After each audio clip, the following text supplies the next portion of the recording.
that you could say about that situation, because it's a sensitive subject, but it's a conversation that I feel needs to be had, but we have to have it in a sensitive way where we're not attacking our trans sisters or it even being perceived that way, because our liberation is tied.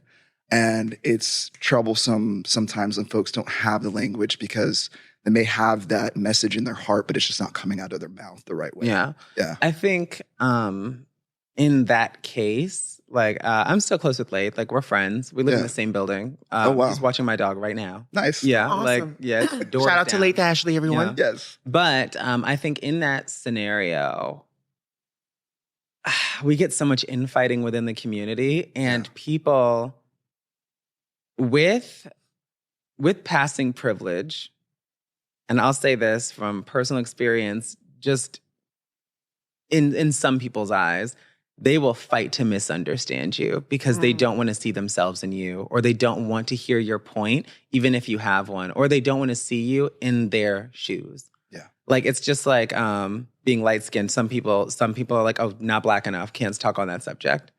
No, can I talk about dark skin? We can go anywhere. The answer is no. No, the answer is no. Yeah. No, I cannot. I mean, black issues where they don't want us to speak up. And I'm like, no, I'm still a black person. I still walk the world as a black person. They do this to Blossom. Yes. Yeah. It's like she can't be trans and black in the same space. Oh my God. Or can't talk about it in the same The intersectionality that we are not allowed to have, that we are expected to navigate through perfectly, like a maze built for us, when really none of this is built for us. Yeah. And we're rejected from all of our communities at some point. And like, you're rejected from womanhood, you're rejected from blackness, you're rejected from transness if you don't do trans exactly how this influencer thinks you should be trans. Yeah. And it's exhausting.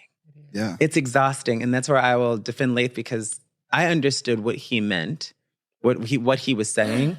But people were fighting to misunderstand him. And I don't care if you want to cancel me in saying that. Fuck you. Wow. You ain't shit and you don't know me. Anyway. Yeah. No, and you don't. And we all have, and it doesn't matter, and I tell people this all the time, it doesn't matter what level of fame or passability you get to as a trans person, you are just a trans person to everyone else in the world. And you're going to walk the world through that, because people are going to fight to misunderstand you, fight to misrepresent you, fight to misgender you. Like, if I get misgendered these days, it happens very rarely, but when it does, I know it was on purpose.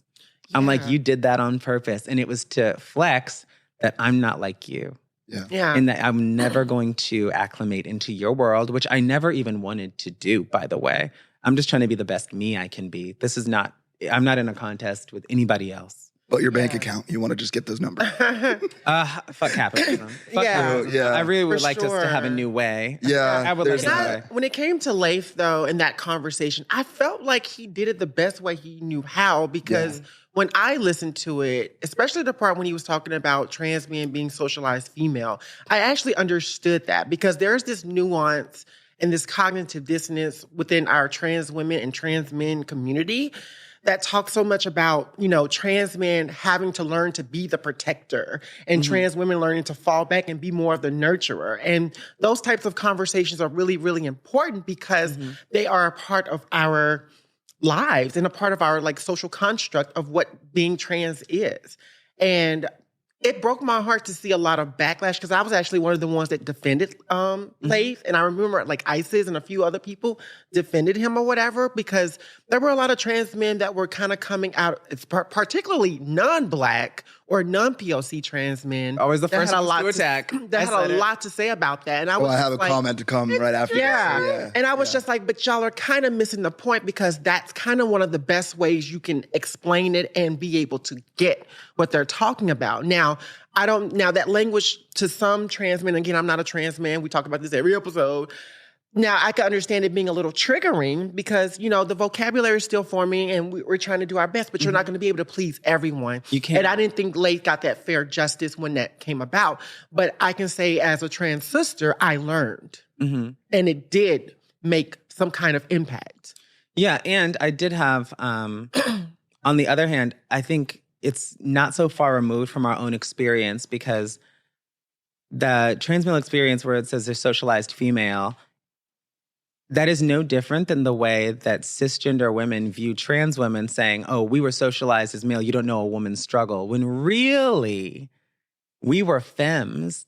Like I wasn't invited to the reindeer games. I wasn't invited to the boys' sleepover. I wasn't allowed to play with Billy and Johnny because they didn't want to play with me. And I couldn't figure out why no one wanted to play with me but the girls. And so it's and I liked playing with the girls, it was fine. But like you try to fit in as best you can. And the more you try to fit in, the more ostracized you are, the more bullied you are, the more called out you are because they know you're not like them. They know it. And that's why when people are like, oh, kids don't know what they are. Yes, we do. Yeah. Yes, we do. And I'm not saying kids are going to get surgeries because they are not. Fully, they're not. It's not legal. The percentage is not. It's people like, I need to say that from me too. I know y'all can't even afford it when they're 18 plus. You think these kids are doing it? It's like one or two kids in history. And they make a whole documentary. Yeah, they're like, the government's paying for their sexual reassignment surgery at 5. I'm like, that has never happened in the history of the world. Mm-hmm. Stop. No, stop the lies. You're spreading lies and propaganda. And fear mongering. Yeah, but they don't want us to socially transition at that age when really it wouldn't do anything for the kid. Because I would sleep on the girl side at nap time just so I wouldn't be bullied. And the teachers knew that.